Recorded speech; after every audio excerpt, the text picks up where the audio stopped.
Hello, I'm Simon Whistler, you're watching TopTenzNet, and in the video today, we're looking at the top 10 fascinating facts you didn't know about spies. Number 10. Spies' families often don't know their real identities. It's pretty obvious why spies have to conceal their true identities from the general public, but often their subterfuge goes much further. Spies' own family members, including parents and children, may have no idea what their loved ones actually do for a living. One ex-CIA agent told his parents and girlfriend that he was a low-level salesman to cover his 8 years of undercover work. Covering up his double life involved thwarting attempts by his parents to visit him in Hawaii, where he supposedly worked. He was actually in Afghanistan, and fielding girlfriend's accusations of infidelity and illicit behavior when they found gaps in his stories. Even that degree of deception pales in comparison to keeping your true identity from your own children. This situation isn't just a construct of the Americans, a TV spy drama where KGB agents pose as husband and wife complete with 2 unknowing kids to spy on the US government. In fact, the show's premise is based on a real-life dilemma many spies who are parents face when or if to tell their children who they really are. In one illustration of how this situation can play out, in 2010, 20-year-old Tim Foley and his 16-year-old brother Alex discovered, after their family home in Cambridge, Massachusetts was raided by the FBI, that their parents were part of a Russian spy operation. The Foley brothers claim they had no idea that their parents had any vocations outside of consultant and real estate agent. They knew their parents had been born outside the US, but thought they were from Canada, as both brothers were. They were shocked to discover that the parents they knew as Donald Heathfield and Tracy Foley were actually Russian nationals, whose real names were Andrei Bezrukov and Elena Vavilova. Number 9. Sex is a tool of the trade. We all know sex sells, but evidently sex also spies. There are numerous examples of spies using their feminine and masculine wiles to dupe targets, create blackmail material, and occupy the enemy. One of the most well-known spies to have employed seduction is Margaretha Zell MacLeod, better known by her stage name Mata Hari. Depending on which side of the contested story is believed, Mata Hari, a Dutch national, was either passing French secrets to the Germans or passing false information to the Germans in hopes of abetting the French. Either way, in 1917, a French court declared Mata Hari one of the greatest spies of the century, sentencing her to death. She retained her sexuality to the moment of her death, reportedly forsaking a blindfold and blowing a kiss to the firing squad that executed her. More recent examples include the seduction of CIA clerk Sharon Scaringe by Ghanaian official Michael Abutu Sisodis, a relationship that allowed him to acquire a list of all CIA employees in Ghana.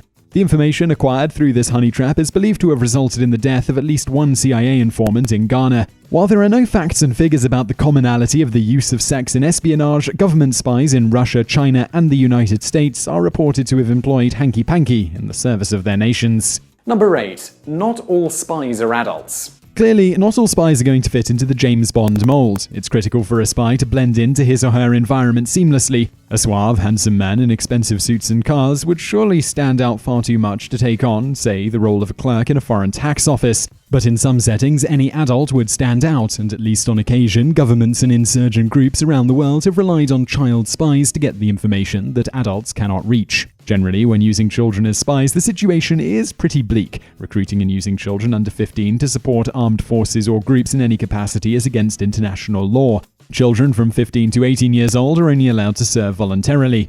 Nonetheless, children have been employed as spies in numerous conflicts, recently serving as informants to the Somali government on the identities of insurgents and as messengers, spies, and suicide bombers for the Taliban in Afghanistan. In some cases, as in North Korean gulags or under the East German Stasi intelligence agency, children are encouraged to report to the government on friends and family members' actions and ideologies. Number 7. Suicide is sometimes part of the job. Obviously, capture is a bad situation for both the spy and the government that he or she represents. The spy faces the very real possibility of torture to gain intelligence details and the names of other operatives, and perhaps even execution. The spy's government faces the fallout from the loss of any sensitive information its agent gives up. But as bad as being caught spying is it really a worse fate than death? The existence and use of suicide pills by some spy agencies suggests that at least some view death as preferable to capture.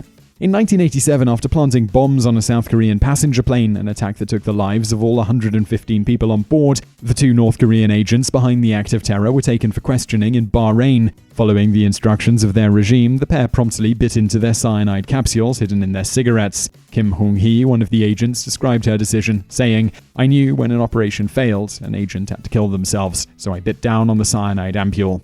Kim survived her suicide attempt. While the South Korean government initially sentenced her to death, she was later pardoned under the view that she had been brainwashed by the North Korean state. Number 6. There are celebrities among their ranks. At first glance, a career in the spotlight would appear to be the polar opposite of the covert work of espionage. However, there are some famous people who have worked as spies both before and after they became famous. Before her career in the kitchen, chef Julia Child worked as a typist, then a research analyst for the U.S. Office of Strategic Services, OSS, the U.S. intelligence agency during World War II. She earned the emblem of meritorious civilian service for her work. Before becoming a U.S. Supreme Court judge, Arthur Goldberg also served in the OSS, where his work involved organizing European labor unions and dissident groups to resist the Nazis. Children's author Roald Dahl earned a reputation as a ladies' man during his undercover work with the British Embassy in Washington, D.C., as part of a British campaign to draw the U.S. into World War II.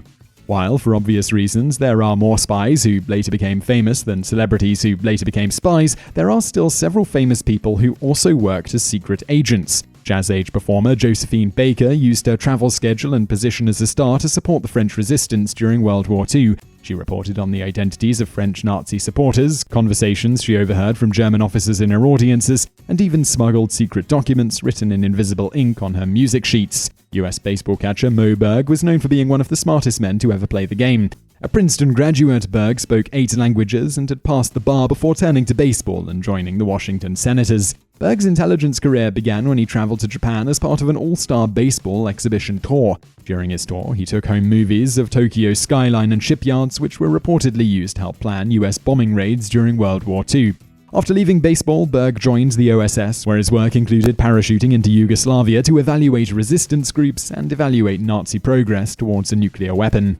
Number 5. Not all spies are human. Spies often need to blend into the backgrounds and quickly be able to get in and out of tight spaces to get the information they need without being detected. In some cases, the spy who best fits the parameters of the mission may have 4 legs, flippers, or even wings and a beak. Robert Wallace, who led the CIA's Office of Technical Services in the 90s, notes the appeal of turning to other species for espionage as dirty work. Animals can go places people can't. Animal spies have been trained for a variety of roles dependent on both the capabilities of their species and the intelligence needs of the country. Homing pigeons were used during World War I to dispatch messages between divisions, and in a pilot program to take aerial photographs using automatic cameras.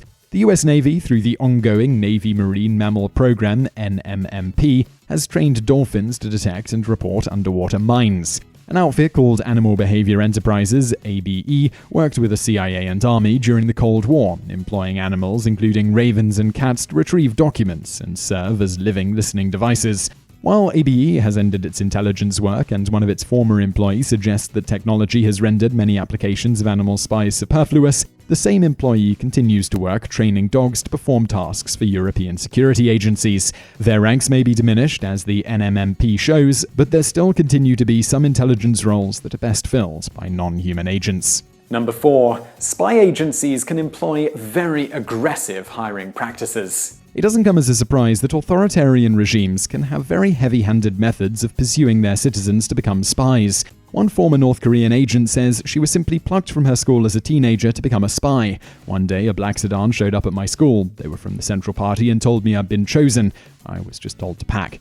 However, even democratic countries can make potential spy offers that can't be refused. When describing how the Mossad, Israel's intelligence agency, pressured his brother Eli Cohen to join their ranks and spy on Syria, Maurice Cohen noted, "Even as the Mossad were recruiting my brother, they secretly went to his employer and got him fired. He had a wife and kids to support." In 2002, the Russian Security Service accused the US of using drugged drinks and cookies to try to recruit a Russian defense worker who visited the US embassy in an ex-Soviet republic. Russia insisted that the ploy had backfired, with the defense worker subsequently working with Russian intelligence to feed misinformation to his US handlers. Number 3. Spies sometimes assume the identities of the dead. How does a spy come up with a believable cover identity? Some spies maintain their existing identities, just disguising their real professions. Most US spies overseas operate under official cover, which is to say they are given fake jobs in US agencies or embassies that offer diplomatic immunity. Non-official cover is more dangerous, requiring the use of an assumed name and profession without the protection of diplomatic immunity in the event of discovery.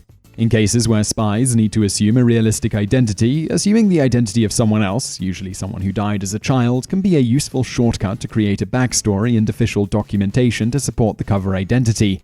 In Britain, undercover police seeking to infiltrate protest groups used the identities of 80 dead children between 1968 and 1994. The identities of these children served as cover identities for the officers, allowing them to easily obtain driver's licenses and passports that would stand up to scrutiny if anyone checked. A similar strategy, the theft of the identity of a dead Canadian infant, appears to be how a Russian spy, mentioned in number 10, created his cover identity, Donald Heathfield.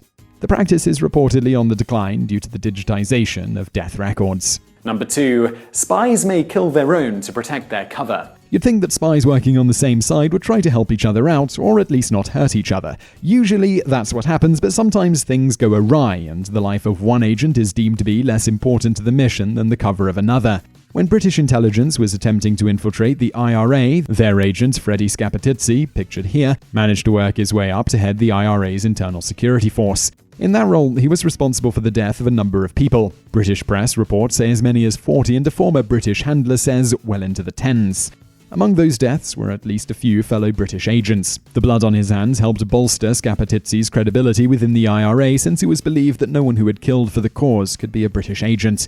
Kevin Fulton, another undercover British asset within the IRA, believes he almost became another casualty of Scappattizzi's cover story. As an article in The Atlantic puts it, his handlers decided he would make a good sacrifice, another mark of credibility for their prize agent. Fulton escaped death at the hands of his fellow British spy by fleeing and going into hiding. Number 1. Even when spies retire, they may not die of natural causes. Once their spying days are over, some agents enjoy a quiet retirement. Ex-CIA spy agent Jason Matthews recently described his decision to spend his retirement writing spy novels to counter the restlessness he felt when his intelligence career ended, saying that being in the agency is a very experiential career, like being a policeman or a fireman or a jet pilot, and when it stops, it really stops. However, some spies don't share that experience. Remnants of their professional lives follow them into retirement and perhaps to their unnatural deaths. In 2002, 17 years after defecting to Russia, former CIA agent Edward Lee Howard met his end in Moscow after reportedly breaking his neck falling down the steps in his house. The death was ostensibly accidental, but certainly raises questions. In the case of ex-Russian spy Alexander Litvinenko, the evidence of murder is incontrovertible. Litvinenko published an exposé of the misdeeds of the Russian intelligence service before fleeing to the UK in 2000, where he was granted asylum. However, in 2006, he died after being poisoned with radioactive polonium, allegedly while meeting two former agents for tea. For some spies, retirement isn't a respite, it's just another terrifying chapter in their danger-filled lives. So I really hope you found that video interesting. If you did, please do give us a thumbs up below, and don't forget to subscribe if you haven't already. We put out brand new videos just like this every day of the week. Also, check out some of those other videos over there on the right. One is the top 10 amazing facts about Ninja, and below that we've got the top 10 cartoonishly evil crimes committed by the FBI. So be sure to check those out, be sure to thumbs up and subscribe, and thank you for watching.